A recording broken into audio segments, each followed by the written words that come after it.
Напладне. Поручекоците заминуваат на редовниот одмор.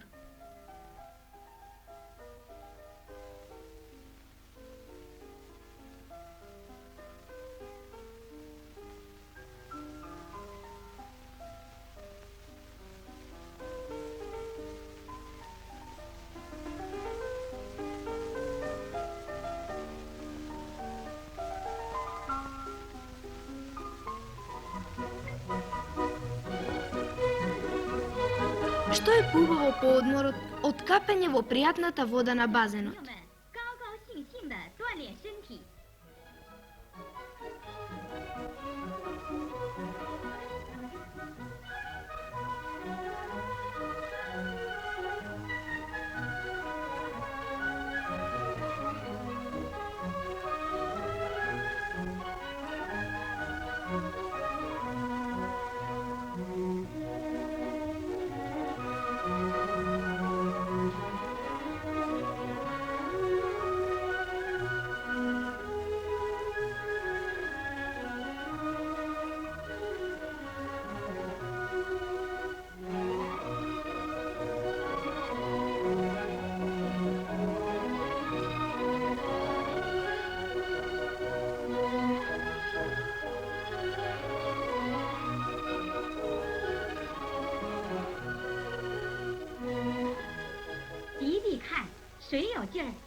А потоа на топлите зраци на летното сонце.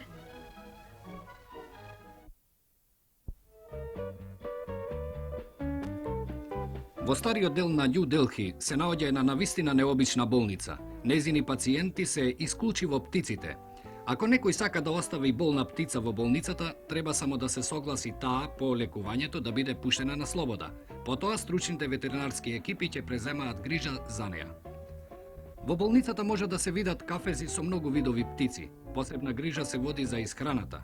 На птиците им се дава само онаа храна која според мислењето на ветеринарите ќе помогне во лекувањето. Во болницата се изведуваат и сложени операции, дури и ампутирање на крило или нога, а секако сето ова се врши под наркоза. Осакатените птици остануваат во болницата до смртта. На денешниот човек тешко му е да замисли дека се уште постојат луѓе кои не знаат за современата цивилизација, кои се уште живеат во условите на каменото доба. Но такви примитивни племиња има. Неодамна една научна експедиција посети едно такво племе, кое живее во џунглите на Филипините. На експедицијата не и беше лесно да дојде до Тасадеите, како што се наречува ова племе.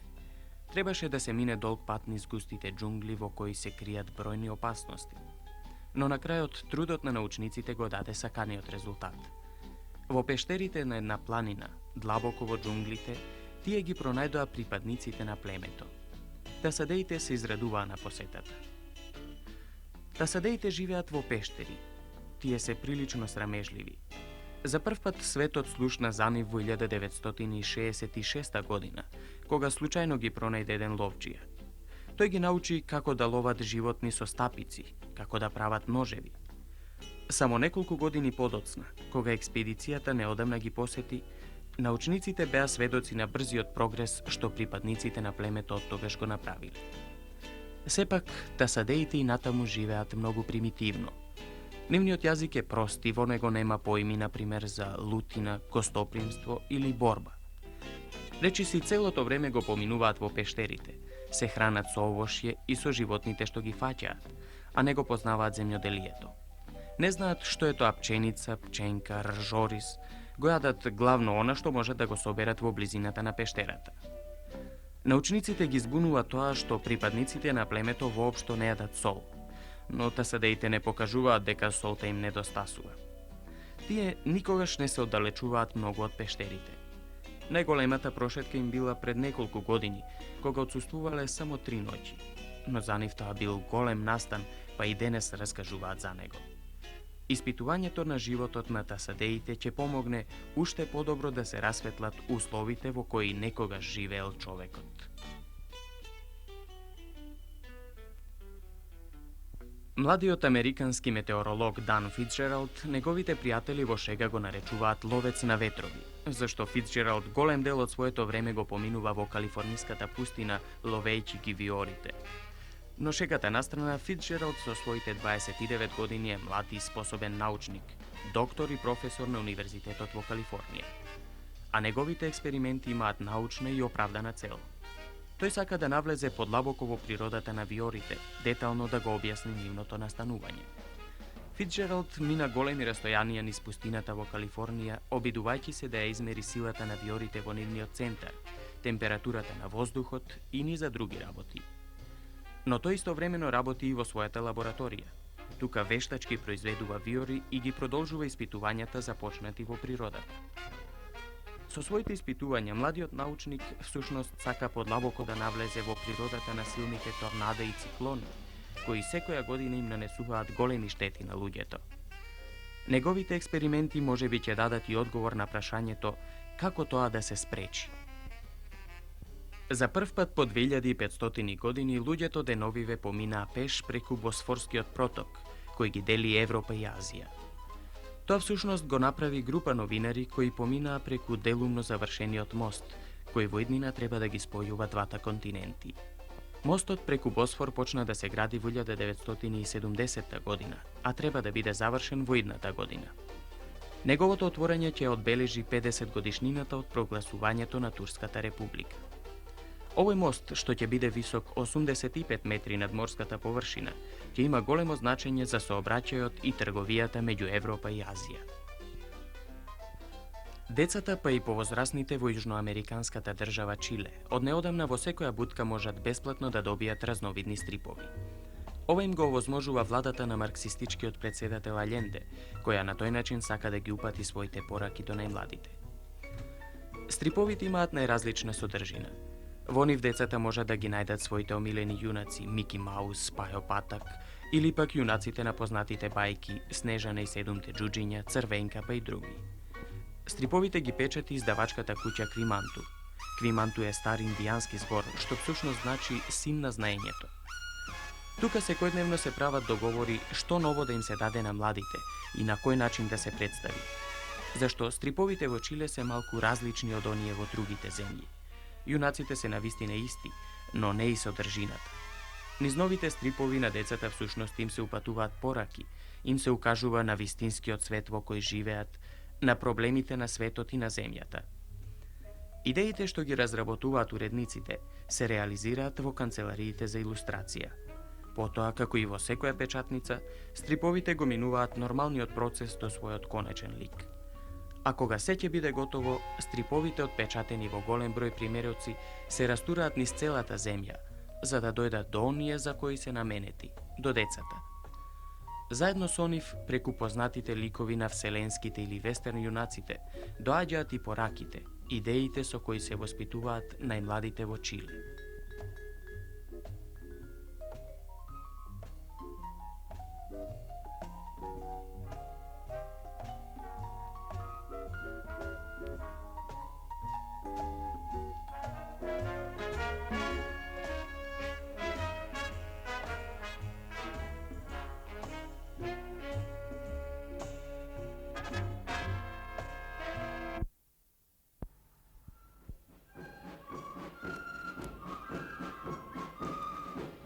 Нова опасност во последно време се надвисува над поголемите индустријски градови во Јапонија.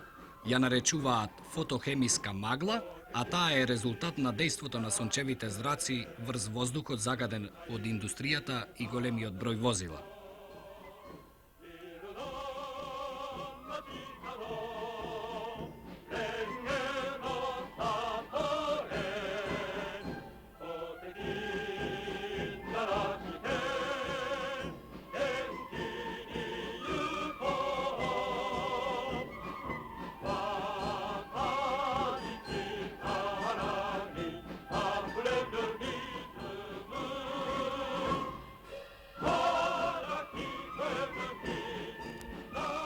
Кавасаки е еден од поголемите јапонски градови, загрозен исто така од загадувањето. Понекогаш тоа е толку големо што лисјата отпаѓаат од дрвјата.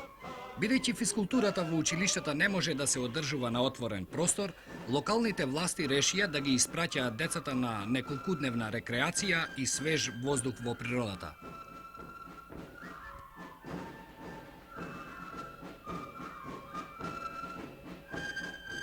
Основното училиште во Кавасаки е едно од 600 училишта во Јапонија опфатени со новата политика што се наречува Зелена училишна програма. Децата од градовите со висок процент на загаденост на воздухот се испраќаат во рекреативните подрачја во планините или пак покрај морскиот брег.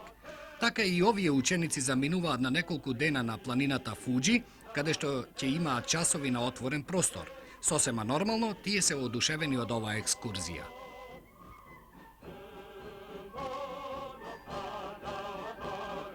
Во природата тие ќе ја проучуваат геологијата, животот во природата, а ќе се надпреваруваат и во разни спортови за што немаат услови во својот град. Неодамнешните истражувања во Јапонија покажаа дека загадувањето на воздухот најмногу ги погаѓа децата од 9 годишна возраст. Излетите во природата ќе помогнат, но тоа е сепак само привремена мерка.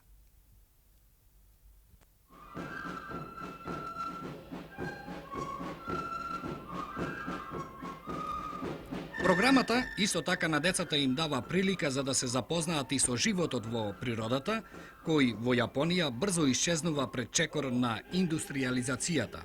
Во меѓувреме, властите секојдневно се соочени и со поголемиот проблем на загадувањето на воздухот.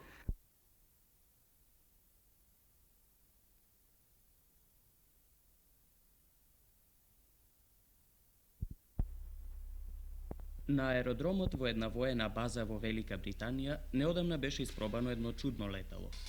Авион што се покренува и лета со велосипедски педали.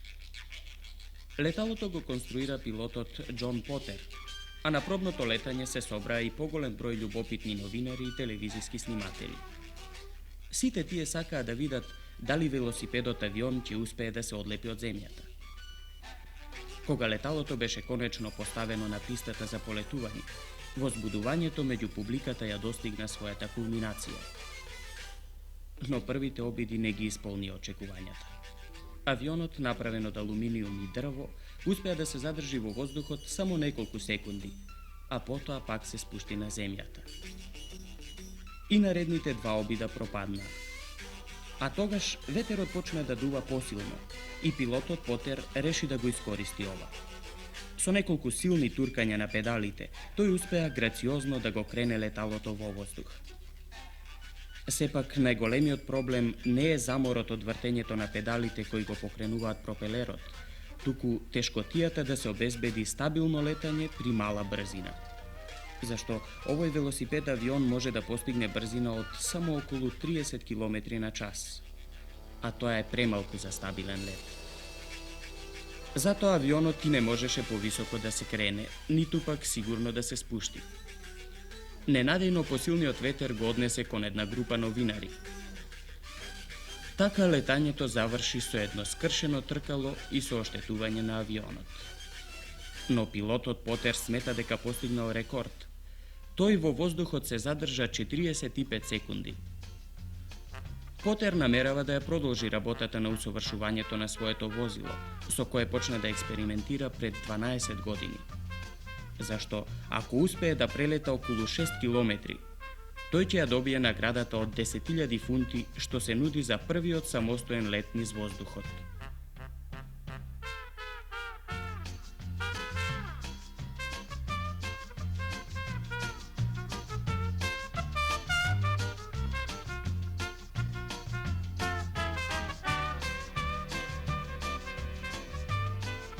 Китот Джиджи. Китот Джиджи беше одгледан во еден аквариум во Сан Диего, Соединетите Американски држави. Тој живееше во друштво на еден делфин и брзо се навикна на чуварите. Просто им јадеше од рацете. Но за една година Джиджи стана преголем за аквариумот. Мораа да му го покажат патот кон пространствата на Пацифичкиот океан. Некои мислеа дека китот, научен на питомиот живот во аквариумот, нема да може да се снајде во дивината. Но се излажаа. Кога снимателите по известно време појдоа да го побараат, го најдоа во друштво на повеќе китови. Не им беше тешко да го пронајдат. зашто пред пуштањето Джиджи доби еден подарок. Мал радио предавател со чија што помош постојано може да се следи неговото движење.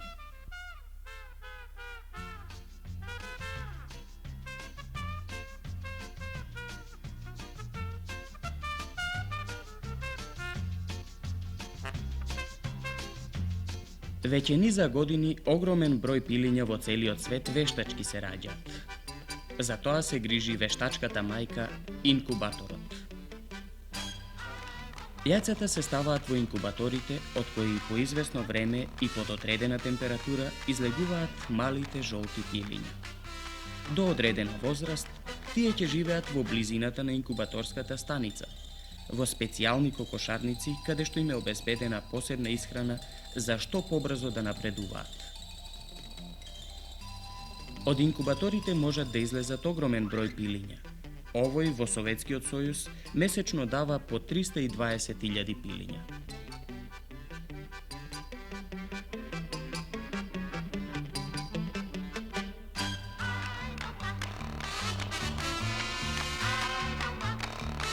Ленинградската фабрика за музички инструменти. Овде годишно се произведуваат околу 600.000 разни инструменти. Сепак, главниот производ се гитарата и балалајката, по кој оваа фабрика е прочуена не само во Советскиот сојуз, туку и во разни земји од светот. Зашто овде се произведуваат балалајки и гитари што подоцна се продаваат во 20 земји.